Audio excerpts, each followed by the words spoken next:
अपने धर्म के प्रति श्रद्धा भाव और साथ ही साथ अपने शैक्षणिक उन्नयन के लिए जो प्रयास किए जाने चाहिए, उनको किस तरह से डिसिप्लिन में रखा जाए कि बच्चे धार्मिक भी रहें और साथ ही साथ अपने पढ़ाई के उसमें भी बहुत ध्यान दें उसमें भी।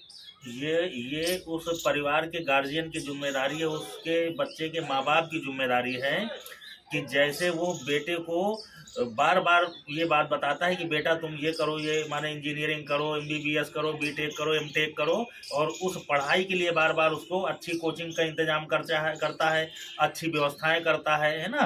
सारी चीज़ें शिक्षा के लिए, और वो शिक्षा किस लिए है? केवल आर्थिक उत्थान के लिए, कि वो जॉब में सेटल होगा तो पैसे कमाएगा और अपनी लाइफ अच्छे से जिएगा, माने भौतिक लाइफ के लिए, भौतिक जीवन के सुखों के लिए। जैसे आप बेटे को तैयार करते हो, तो वही जिम्मेदारी आपको थोड़ी से और बढ़ानी है कि बेटे को ये सारी शिक्षाएं देते हुए भी उसके संस्कारों को भी प्रस्फुटित करो। क्योंकि वो संस्कार, क्योंकि आपने उसको पाला, पैदा करके आपकी गोद में पल बढ़ करके वो डॉक्टर, इंजीनियर और एमबीबीएस, आईएएस, पीसीएस बनता है, तो आपने आईएएस बना दिया उसको, और आपने उसको धार्मिक नहीं बना पाया। ये किसकी गलती है?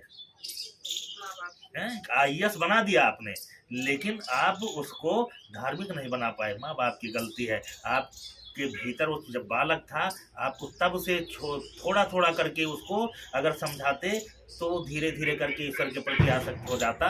धार्मिकता का मतलब होता है कि उसके हृदय में भगवान के प्रति आस्था हो, और जिस व्यक्ति को भगवान के प्रति आस्था नहीं होगी, तो जानते हो कितना गिर जाता है अपने संस्कारों से, कि भगवान राम है, और राम से बड़ा ब्रह्मांड में कोई चरित्र नहीं है जिसका अनुसरण किया जाए।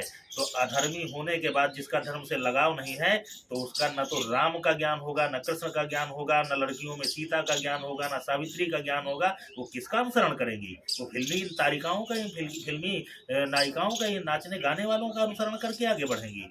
किसी लड़के से कह दो, हमारे पास फोन आते हैं, तो लड़के कोई जैसे एमबीबीएस है या कोई हाई एजुकेटेड है, तो जब वो बात करते हैं उनसे कहो कि हनुमान चालीसा का पाठ कर लेना, तो कहते हैं गुरुजी हम हिंदी नहीं पढ़ पाते हैं। ये कितना बड़ा दुर्भाग्य है। इंग्लिश मीडियम में तुमने बच्चे का एडमिशन करवा दिया था, तो तुमको पढ़ाई तो करवा रहे थे, पढ़ाई चलो ठीक है, अच्छी हो रही थी, क्या घर में तुम उसको हनुमान चालीसा नहीं सिखा सकते थे?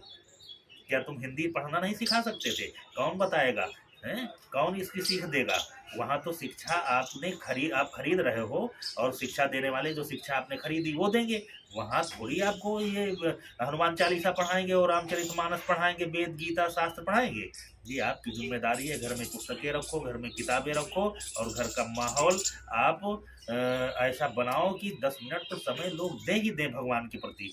अगर इतना नहीं कर पाओगे, तो फिर बाप होने की जिम्मेदारी आप भूल रहे हो। आप पढ़ा करके उन्हें नौकर और कमाऊ पूत तो बना दोगे, लेकिन टिकाऊ पूत नहीं बना पाओगे। वही लोग कहते हैं बाद में कि हमारा बेटा हमारी नहीं सुन रहा था।